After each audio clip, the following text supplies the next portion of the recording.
Good morning, everyone, and welcome to another edition of On the Mark here on Westfield Community Programming Channel 15 and 89.5 FM WSKB. I'm your host, Mark Auerbach, and we're going to spend an hour today with Guy McLain, who is the new executive director of the Westfield Athenaeum. Now, Guy has been on my Arts Beat program before, but we're going to get to know Guy a little bit better and in more detail, and hopefully during the course of the summer, we'll have regular programs with Guy on board to talk about the Westfield Athenaeum and its programs and anything else that the two of us want to chat about. We might even bring some guests in. Great. So how you doing, Guy? Very good, very good. Looking forward to it. Yeah. So first of all, before we talk about you and how you got here, what is an Athenaeum? That's an interesting question. We get this question quite a bit because it's somewhat it's kind of an old-fashioned term, but it's a term I really like. Athenaeum, rather than just being a library, of course the Athenaeum does have, is the Westfield's public library.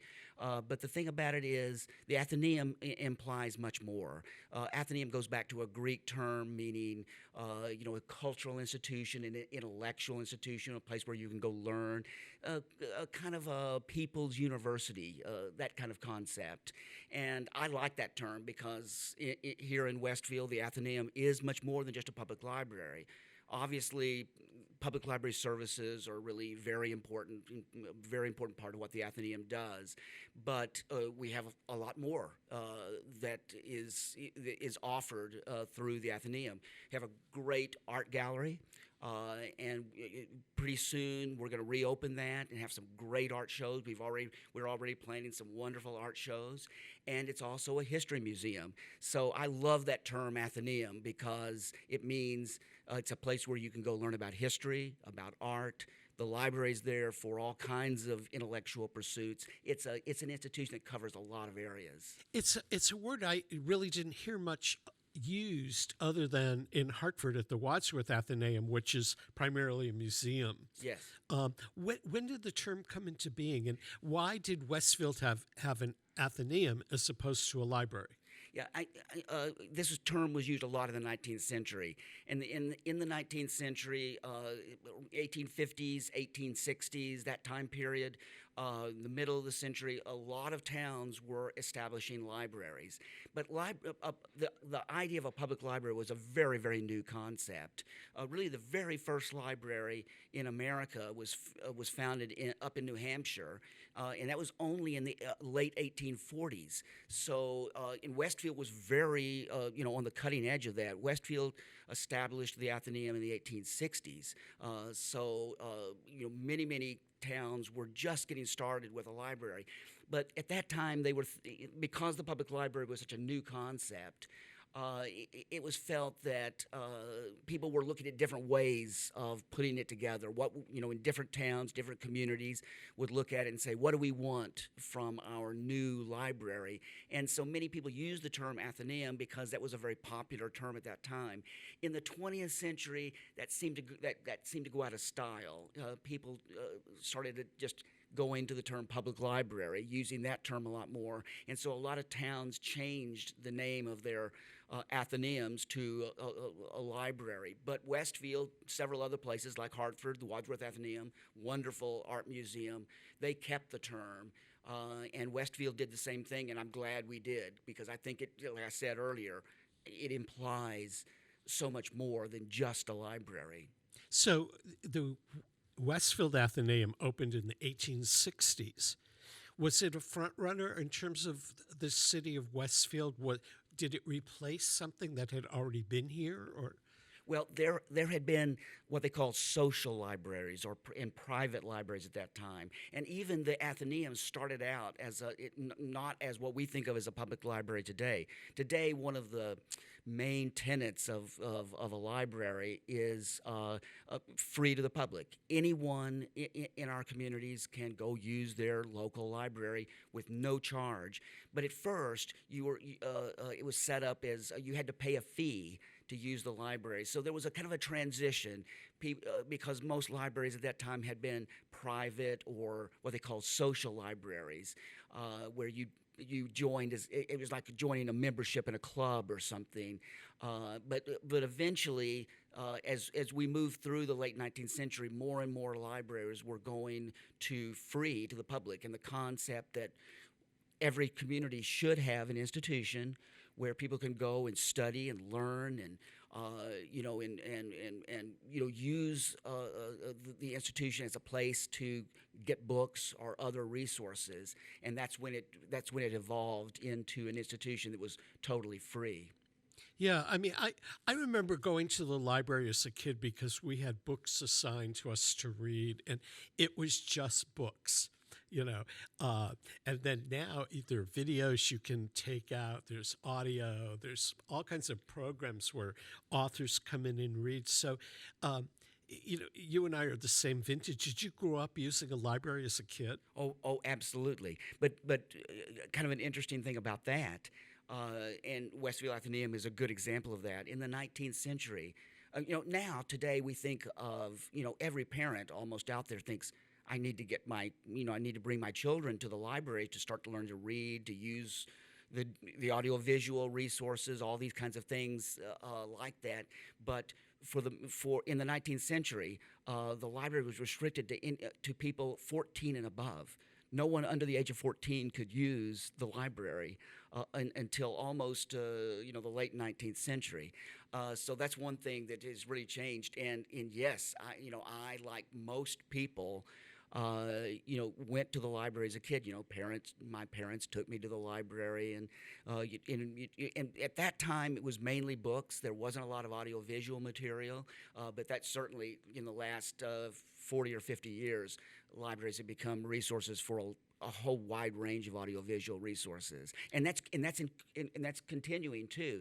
I mean, the latest thing, we're looking now to be able to provide hotspots, Wi-Fi units, so that people who don't have access to the internet or to Wi-Fi, they'll soon be able to check out a hotspot so they can get Wi-Fi access in their own home.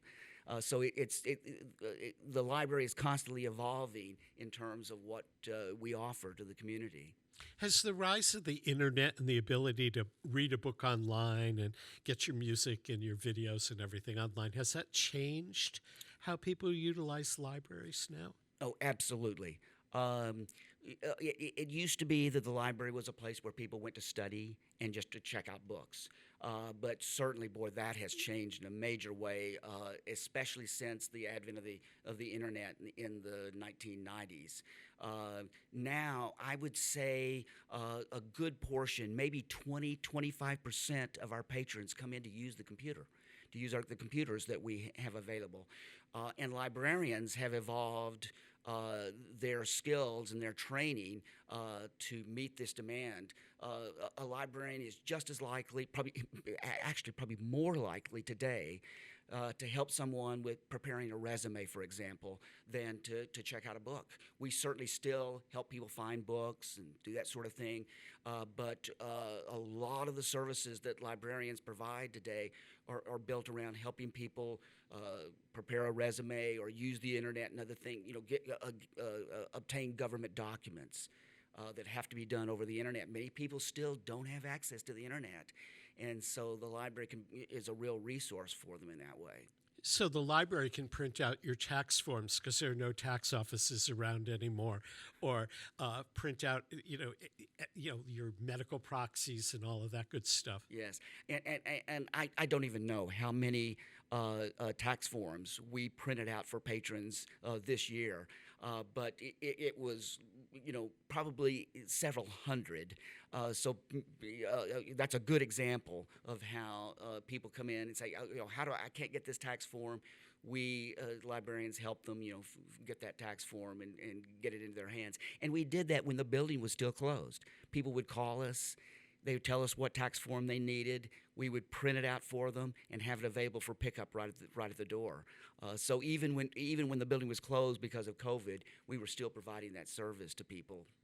Are you guys pretty much open now for people to come to the Westfield Athenaeum? Yeah, yes. We now are providing services 6 days a week, Monday through Saturday. The building is open 3 days a week. That's soon going to change this summer. We're going to be open 6 days a week, where you can actually come into the building. But already now, people can come into the building.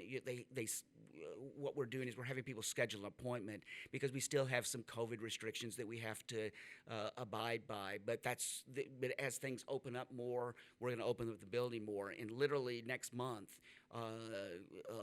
Westfield residents will see a lot more hours available to go in and use the library. But our library to go service, I think, is a great thing. Again, one of the things that libraries evolve along with the culture, with the society, and one of the things that is very interesting.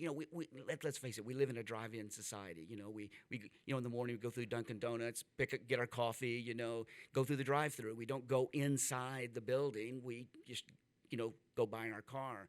And libraries were a little bit behind that, but COVID kind of forced us to join the rest of America, and provide basically drive-through services. So now our Library to Go program has become very popular with our patrons. They love it because they can just drive up to the right along the street there and run up to the door, say, they just give their name. We have the items right there waiting for them. We hand them to them. They're on their way in literally a minute or two. So it's a great service. A lot of people love that. They don't have to come in the building to get the services they need, which is really nice. Yeah. So let's backtrack a little bit. You've been at the Westfield Athenaeum since February of this year. Right. How did you get to Westfield? Where did you start your little life journey, and how did you make your way to Westfield? Yeah. Well, I started working at the Springfield Museums Yeah, but you were somewhere before. Yeah, well, I came to Western Mass to go to University of Massachusetts, UMass at Amherst, and loved it there. I really enjoyed my time at UMass, and I loved the area. I loved New England, and my field of study was history.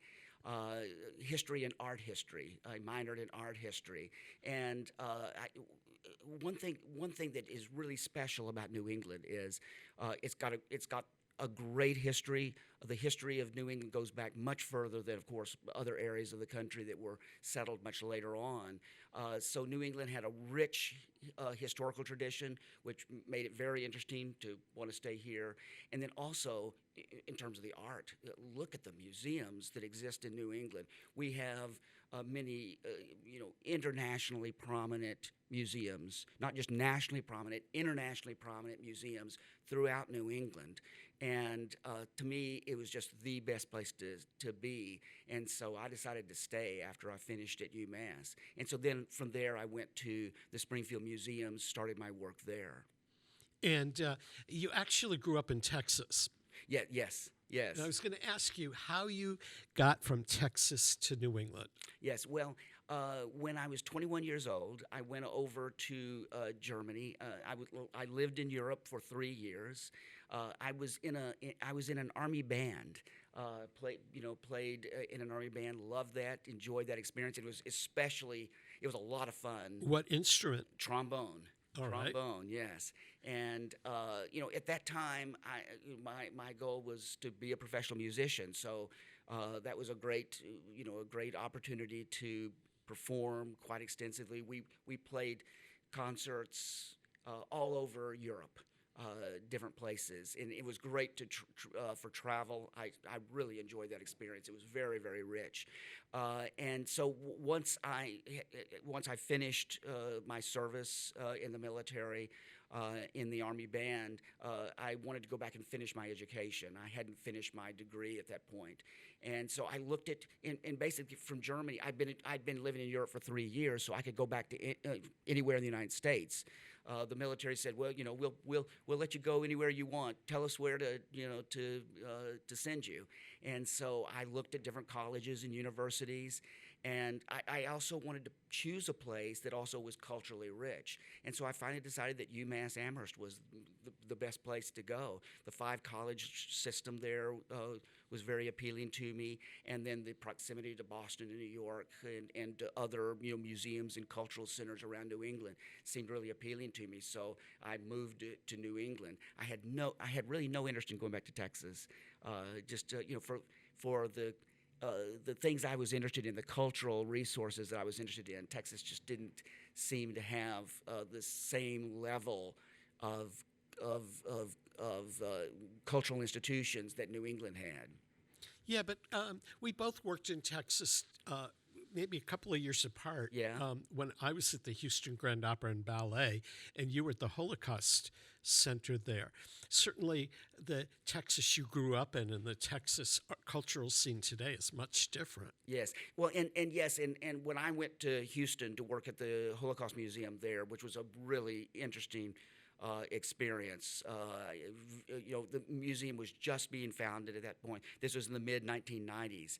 And so this was a little bit later. And one of the things that's going on in Texas right now is, especially in Houston, Dallas, Austin, San Antonio, cultural institutions are growing, and the cultural scene is improving significantly in Houston. And I love, for instance, the Houston Grand Opera.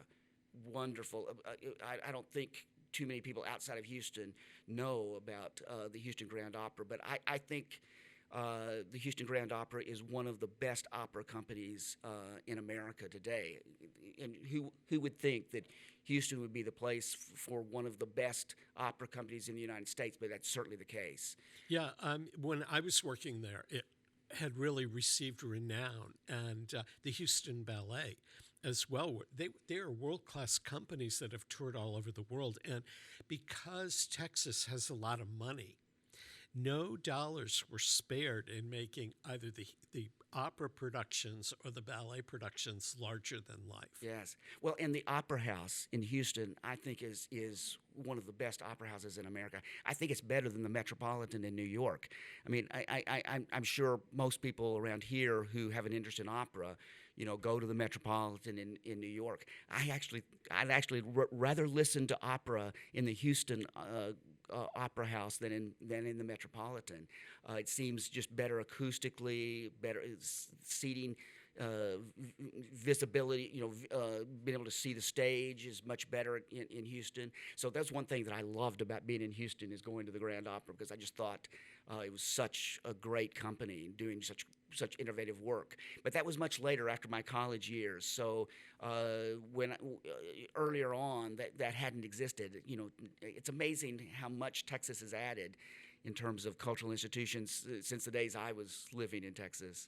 Yeah, I mean, when I got to Texas, to Houston, there were like 1,000 people moving in every week from all over the place. In Houston, it had this real cowboy feel to it, but at the same time, there were Vietnamese neighborhoods and Japanese neighborhoods and Latin neighborhoods with people coming in from all over the world to work there, and they demanded culture, whether it was from their home countries, and it was booked. I mean, there was a arts organization there called the Society for the Performing Arts that would bring in Hungarian dance troupes and Japanese kabuki theater and the Royal Ballet, because they were trying to cater to an international audience that was moving into Houston like crazy. And because there was so much money around, Dallas had great theaters, Houston, Austin, San Antonio, and all of that. And Houston, the museums in Houston are just incredible. The Museum of Fine Arts in Houston is a very, very large museum that has a great collection. The Menil, a museum founded by the Menil family, and you're talking about the wealth. They were oil money coming from that family, and they established a wonderful museum there, and then built another. They built two kind of extensions to that. The Rothko Chapel. Mark Rothko, one of the great abstract expressionist artists of the 1950s, has a chapel there where his paintings line the walls, and just a wonderful kind of spiritual experience to go in that small chapel there. And then there's a whole building. The Menil family built a whole building dedicated to the art of Cy Twombly, another very important American artist. So, I mean, and then the Holocaust Museum, the museum where I worked, was just being founded in the mid-1990s, an incredibly interesting museum covering and not only just the Jewish community, it covered all the other communities that were affected by the Holocaust. So that was a great museum as well, right in what they call the Museum District in Houston. So it's amazing what Houston has done with our cultural institutions. So you come back, or you come to Springfield, and you get to the Quadrangle and the Connecticut Valley Historical Museum, which then became the Wood Museum of Springfield History, and you look around New England. What other if people are going to go out on a little jaunt this summer, what are maybe the 3 museums that you go back to over and over again because you're just impressed by what they do? Yes. Well, we'll start with the ones that probably people would expect. The Boston Museum of Fine Arts, of course, is a world-class museum. It's what they call an encyclopedic museum, and it's great. Their collections are so very rich. The Yale Art Museum is also an incredible resource. It really goes beyond being like the typical small university museum. It really is amazing, and it's at the level of being an encyclopedic museum itself. But an institution that I think a lot of people don't know about, or maybe they just heard about it and haven't checked it out, is Mass MoCA up in North Adams. Literally about an hour and a half drive from Westfield. Mass MoCA is an incredibly, I mean, it's a huge, what they did is they basically took a whole mill complex that had closed and turned it into a huge museum. And they have exhibits there that are the size of a football field. They have artists come in to install exhibits that are just incredible. They also have wonderful video presentations. Film art is a big draw there. And of course, pre-COVID, they had a very active concert schedule. Wonderful summer concert programs and this sort of thing. So I would encourage people, if you're interested in exploring the world of new art coming out there, and there's just so many interesting artists doing a lot of different things. I was, now that things are starting to open up, I went to the Mass MoCA just this last week. And they've got a great exhibit, a light artist, what they call, using light. James Turrell. They have a big exhibit of James Turrell pieces, and they're so amazing. You walk into these dark rooms, and there's a big screen there with all kinds of different lights and projections and things. It's an incredible experience. Laurie Anderson, many people will probably remember Laurie Anderson from the downtown New York scene of the 70s and 80s. They have a big exhibit on her video work. And I really enjoyed those. They were, they're kind of, they seem a little dated in some ways. It's kind of like 70s and 80s pop, but yet they're still very relevant because she addressed so many different social issues. So I would definitely recommend for people to check out Mass MoCA. And while you're up in that area, you just go one town over to Williamstown, the Clark Art Museum. A lot of people maybe haven't gone to the Clark in many, many years. They built this wonderful new extension, beautiful. And there's a reflecting pool of water outside the building. It's right up against the mountains there. It's just a beautiful setting, and they also put together just incredible works of art there. So that you said 3, I gave you 4. I could give you 6 more. Okay, well, you can give us 6 more, but we're going to take a quick break here to acknowledge the underwriters that make programming like this possible here on Westfield Community Programming Channel 15 and 89.5 FM WSKB. Guy McLain from the Westfield Athenaeum is our guest this hour. Peter Coles is our chief engineer, and we'll be back after a couple of underwriter announcements, so don't go away. Underwriting is brought to you by Boise Cascade Distribution, providing products and services needed for building material dealers, home improvement centers, and industrial customers. They offer everything from engineered wood and plywood to Trex decking and railing, James Hardy Siding, and Advantech Subfloor. Located at 33 Fowler Street Extension in Westfield and on the web at bc.com, they are committed to providing quality products, great service, convenience, and value. Support for community radio on WSKB is provided by Betts Plumbing and Heating Supply Company, an independent, family-owned wholesaler serving Westfield for over 50 years, specializing in plumbing, heating, and industrial piping supplies.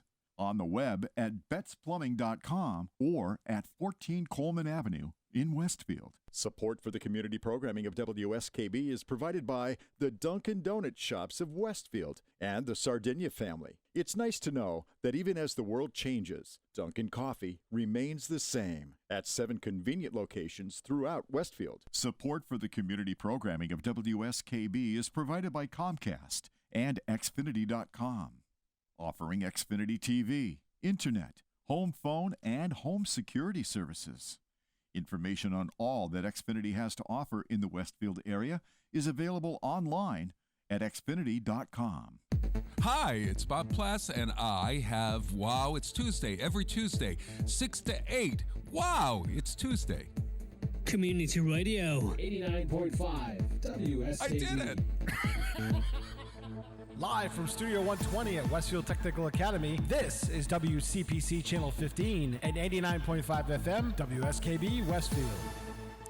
Welcome back to On the Mark, everyone. I'm Mark Auerbach. Peter Coles is our chief engineer.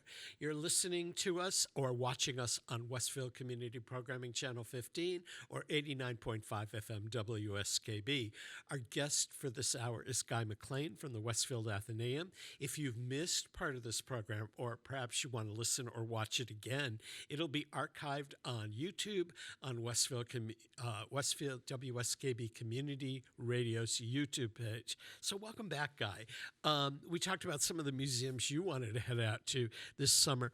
You said that you came back to Massachusetts and put most of your career here because you love the history and everything about it. What are some of the places you go in Western Massachusetts when you want to get away from it all and just be Guy McLain?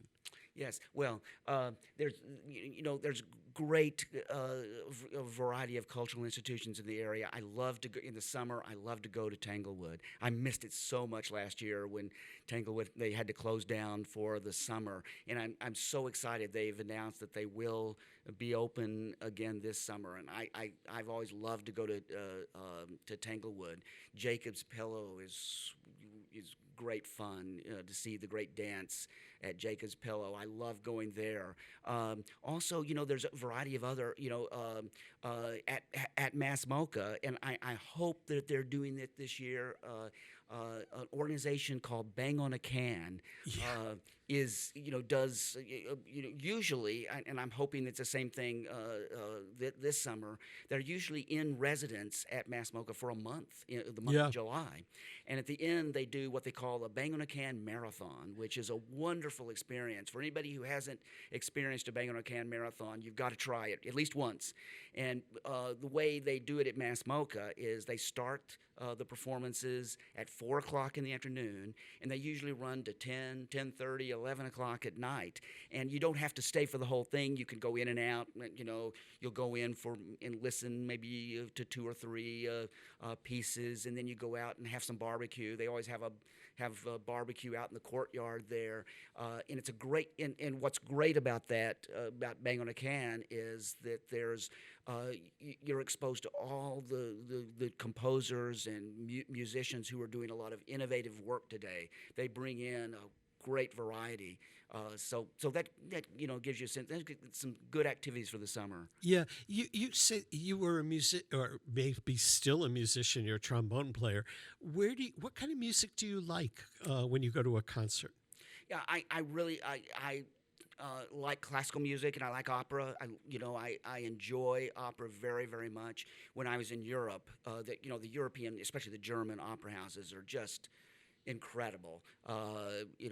Berlin, Vienna, Munich has just have great opera companies, and so I really developed a taste for opera while I was in Europe.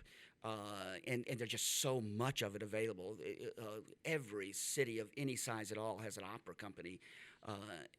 very different than the United States, where it's only the larger cities that have opera companies. But in Germany, there's a lot more availability, and so I really got into it there. So I really enjoy going to opera. I enjoy classical music concerts, and I especially enjoy the contemporary music scene. Contemporary music scene meaning composers coming out of a classical music tradition, even though many times their music doesn't sound like a traditional classical music, like Mozart or Beethoven. They're composers working today. They're still writing for symphony orchestras, but also but they may turn around and write music for synthesizers and electric guitar today. So quote, a classical music composer today is someone who might sound very different than what you think of traditionally. And so I really enjoy that music as well. And we're really blessed in Western Mass. Bang on a Can that we talked about earlier is a great opportunity to find out kind of what's going on in the contemporary music world. And then Tanglewood has a contemporary music festival each summer that they bring in internationally acclaimed composers from all over America and Europe as well. Yeah, there's also the 7 Hours concert series, which I'm very partial to, in Worthington, which is 6 Sunday afternoons of chamber music. Some of it's classical, some of it's on the jazz thing. And then just over the border, Hartford Symphony does its outdoor concerts, the Talcott Mountain Music Festival, which really they're paying tribute this year to like Neil Diamond on one and like a Beatles tribute on another. So there's that. And regrettably, we don't have a lot of opera here anymore, but there is a fledgling company in Great Barrington called the Berkshire Opera, and they're doing 2 programs this summer. And of course, now that I'm talking about them, I'm blanked on what the operas are. They'll be on my Art Speed program sometime later in June, chatting about their season. But they've got quite the following out there. But for me, I don't go to the opera that much anymore. Having worked in it, I love it. I just don't want to see another Bohème or another Carmen. I want to see things like Dead Man Walking and all the contemporary things. And I had planned to go to see Akhenaten, the Philip Glass piece at the Met, but then it got canceled because of COVID. Yeah, and I saw an earlier Philip Glass opera at the Metropolitan. It was quite an experience. And I know what you mean. One of the problems with opera companies in the United States is because there's not that many of them. The number of performances they do is rather limited. They tend to do kind of the standards, La Traviata, La Bohème, Madame Butterfly, those which are wonderful operas. I love them. But yeah, I think you and I, we've gone to opera so much that after you see Madame Butterfly the 10th time, kind of go, let's move on to something else. And I agree. I think there, another opera company around here though that does some contemporary opera that's really fun is Glimmerglass, over in New York State, in Cooperstown. Not that far from I think it's 2.5, 3 hours. Yeah, and there's another company that's really worth looking at. It's in Lebanon, New Hampshire, near Dartmouth, called Opera North, and they tend to perform 1 or 2 operas and a musical, and their musicals are more the operatic, big musical kinds of things. But I sure wish somebody would that there was a space to do great opera around here, and B, somebody would do it. Yeah, it's kind of a strange thing. The United States doesn't have the opera venues to half the extent that Europe does, and that's it's a little bit of a strange thing. Most people who are interested in classical music in America tend to be symphony goers. They go to the symphonies, whereas in Europe, I think a much higher percentage of the people interested in the classical music world tend to go to opera a lot more.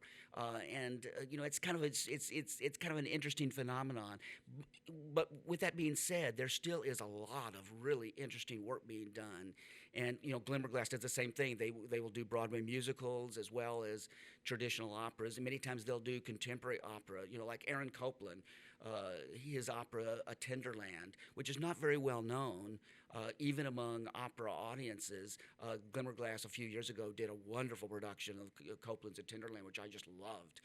So I think there are opportunities, especially in the Northeast, to see great new operas, and I'd like to see that increased. I wish we had more opera companies coming into existence, but it seems like it's going the other way. It does seem. I mean, 10 years ago that we had Connecticut Opera at the Bushnell, which Yeah. was quite well renowned.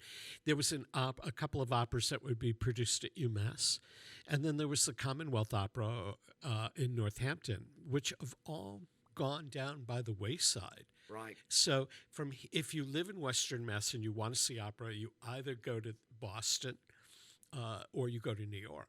And even Boston, it's amazing. Boston is what the metropolitan area of Boston is, 4.5 million people.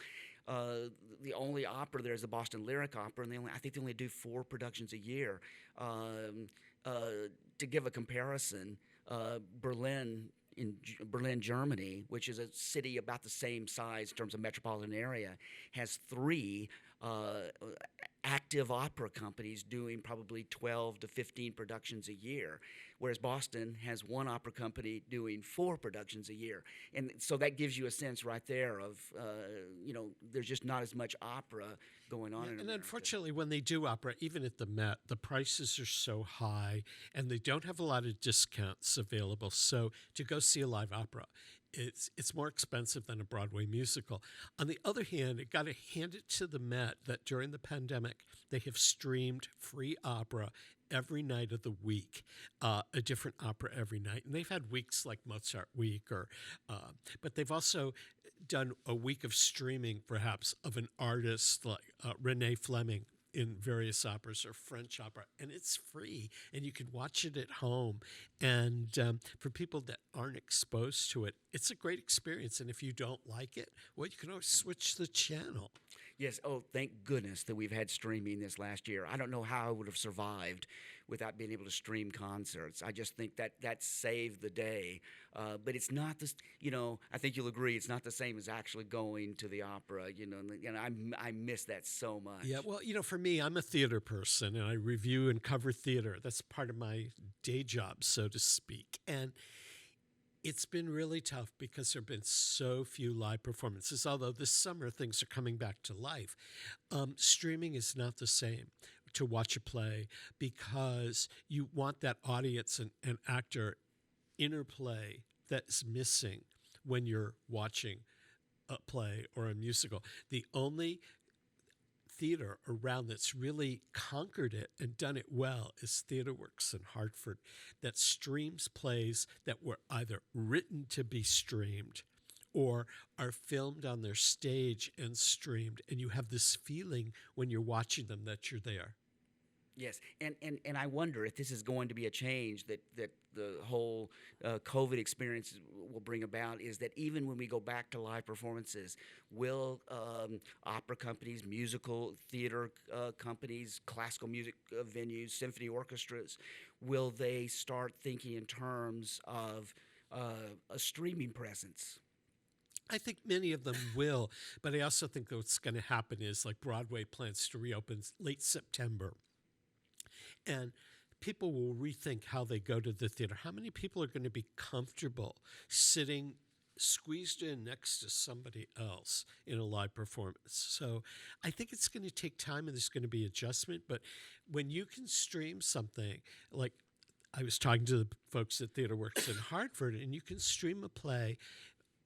When it was live, only people from around Hartford could go because it's a small theater. It would sell out. You stream something, and art from Hartford becomes available internationally. Or Wham Theater in the Berkshires that does small shows in a small venue has been streaming, and people are watching it all over the world. So I think if we're all smart, the arts organizations in Western New England that we all participate in will stream their things and make an imprint on other communities who will say, I've got to go now, make a trip to Western New England. I've got to visit that museum like the Westfield Athenaeum, or I've got to go see something at Jacob's Pillow or Tanglewood or TheaterWorks or something like that because I've seen it on TV. Now I've got to see it in real life.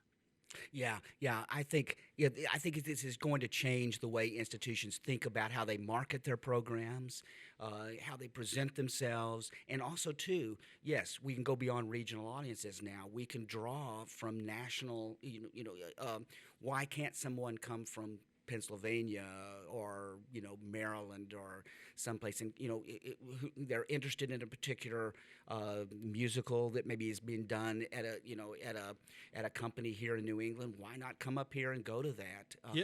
And I think it gives people more. It makes things much more accessible, and it also helps people who want to pursue the arts, want to explore what's coming out. They can find a much greater range of things that are offered. It was much harder to find out these things before, and that's one thing that I think is going to come out of this. It's going to be very positive. I agree. We've got to take another break to acknowledge the underwriters that make programming like this possible on Westville Community Programming, Channel 15 at 89.5 FM WSKB.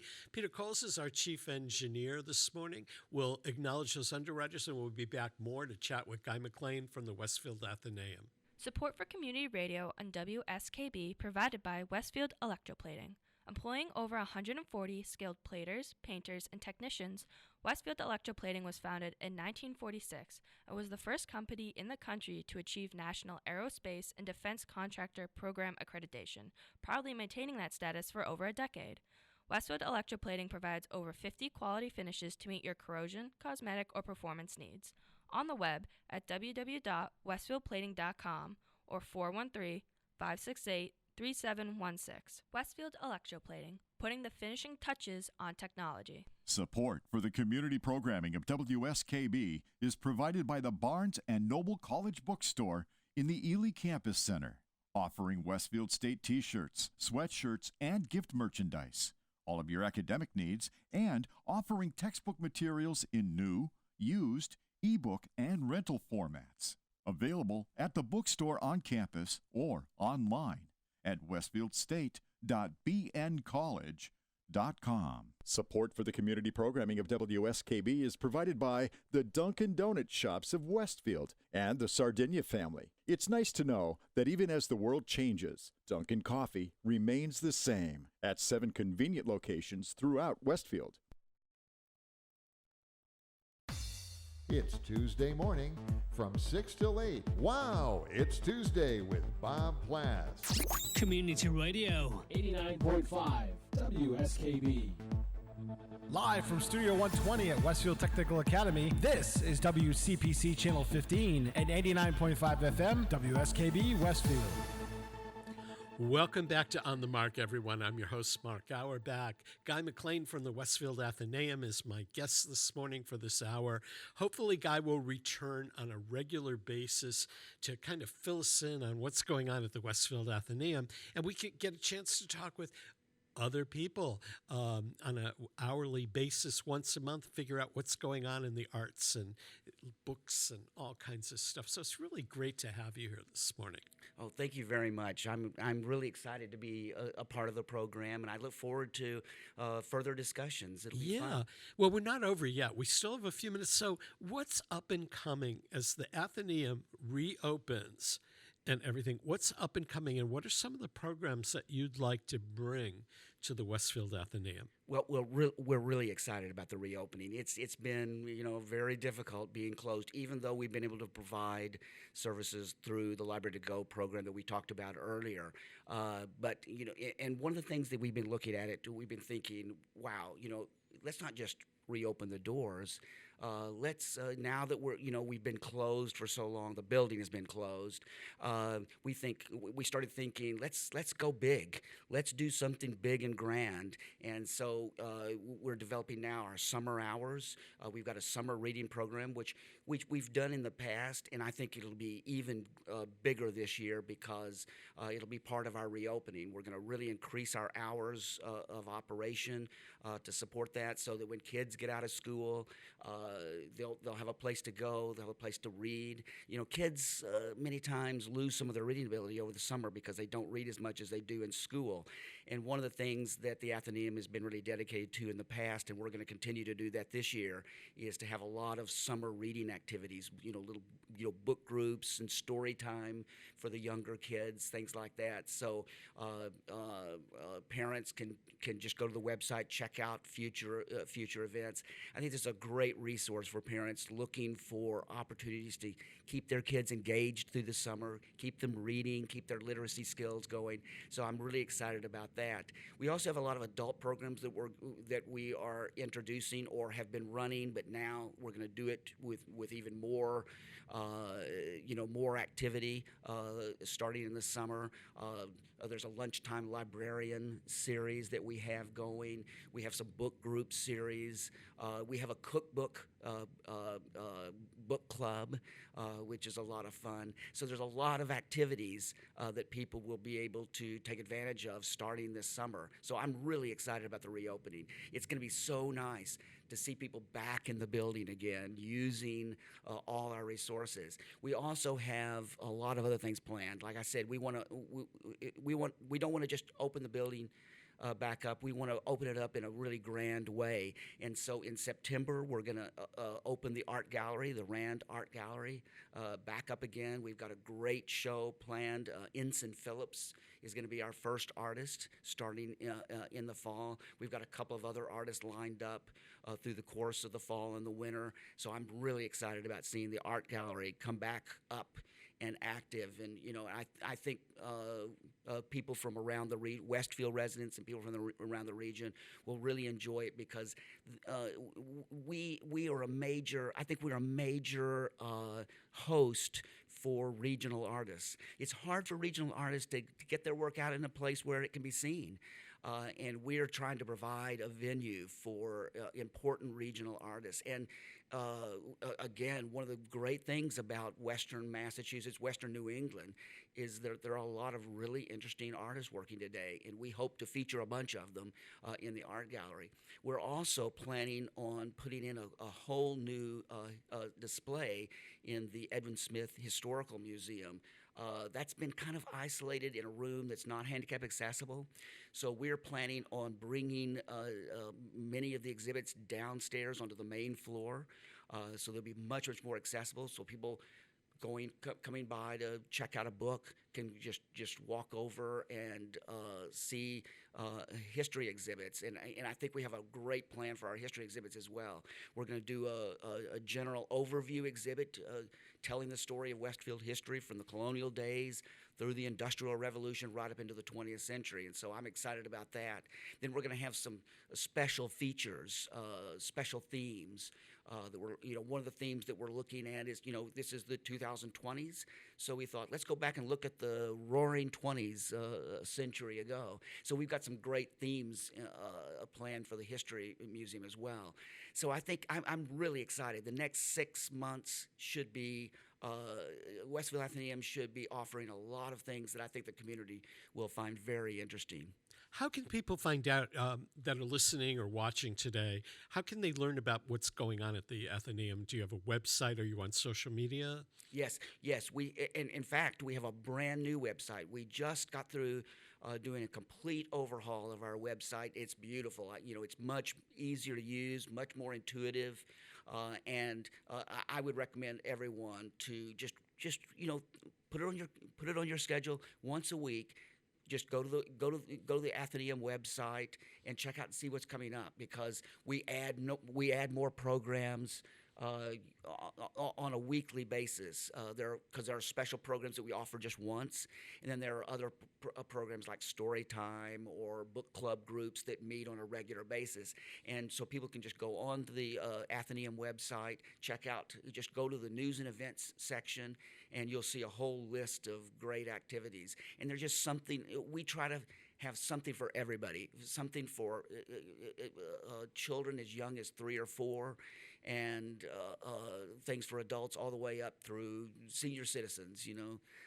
We've got something for everybody. That's here. What is the website address? It's westath.org. Okay, and I know that I've seen the Westville Athenaeum very prominently on Facebook as well. Absolutely. We have a very active social media presence. We still are doing a lot of programs through Zoom, online programming, and those have been very popular. We've got a lot of great programs that you can do from your own home. I mean, and I think that we will continue to offer many programs through Zoom because there are some people who would just rather it's more convenient, or it's hard for them to get out in the evening when many times we're running programs, or sometimes some of the programs we're running during the day people can't access because they're at work or whatever. We record those programs, and so they can access them later. So we'll continue to offer programs online for people who maybe can't get to the Athenaeum. It's one of the great things about social media is we can do a lot of those kinds of things. Yeah. So if people go to the Athenaeum, where do you park? And I know it's handicapped accessible. Yes. So where do people park? There's a small parking lot right behind the building. So if you're going along Elm Street right there, there's a driveway that you go right down there. You can also park right on the street there, right along Elm Street. Is a lot of parking. It's usually always available. In fact, what we're doing right now is we're having people just pull over right there to go pick up their books at Library to Go because it's very accessible. They can just walk a short distance to the door and get their items. But it's also available for parking there, so you can park in the parking lot or you can park right along the street there. So it's one of Westfield's major resources and one of its few cultural resources here in a university community, and really doing a lot of good things for folks around here. And that's exactly the approach we're trying to take. We realize that Westfield needs a cultural center, and we're trying to provide that. We're trying to provide, obviously, access to books, literature, all kinds of information resources, but also art and history. And you've got that little theater down in the basement that you've mentioned to me that you might want to program something on the intimate scale. I guess we won't be seeing Aida there. No, but we are looking, and right now we're trying to work out the details. Obviously, there's still some COVID restrictions in place, but we're looking for having some musical programs in that auditorium, the Lang Auditorium, in the fall. We've kind of come up with a preliminary title of Saturday Sounds because we thought we wanted to feature it on Saturday, and so hopefully we'll also have some musical programs of various types coming up this fall. We don't know quite yet what we can do, and we're trying to line up musicians and performers.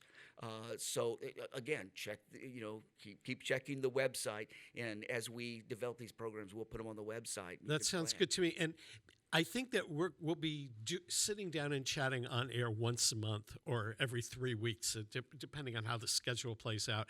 So when we chat again, you'll have more things fleshed out, and then even more things fleshed out. So. Absolutely. And but the next time we chat, we'll be further into the summer, and so we'll have a lot more information about various offerings through the summer and into the fall. That sounds great. We've been chatting today with Guy McLain, who is the new executive director of the Westfield Athenaeum. And as we close today's program, I asked Guy to pick out a song that he liked. So he chose a rendering by the opera star Dawn Upshaw, and it's from the musical, Stephen Sondheim musical, Anyone Can Whistle. It's called There Won't Be Trumpets. Anyone Can Whistle was a 1964 musical that lasted 9 days on Broadway, but has become a favorite of Sondheim people. It's been recorded and recorded and recorded, and this is Dawn Upshaw's version. Thanks for joining us today on The Mark. My guest today has been Guy McLain. I'm your host, Mark Auerbach. Peter Coles has been our chief engineer. If you missed a part of today's program or want to catch it again, it's on YouTube at WSKB Community Radio's YouTube page. We'll see you next Wednesday with another program of On the Mark.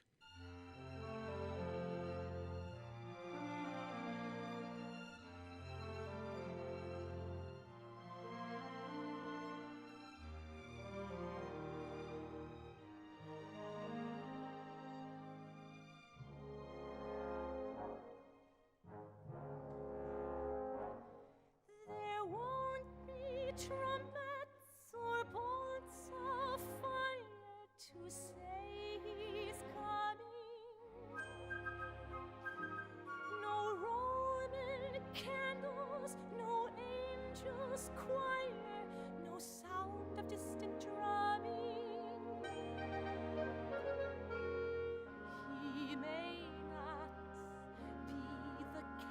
cavalier, tall and graceful, fair and strong.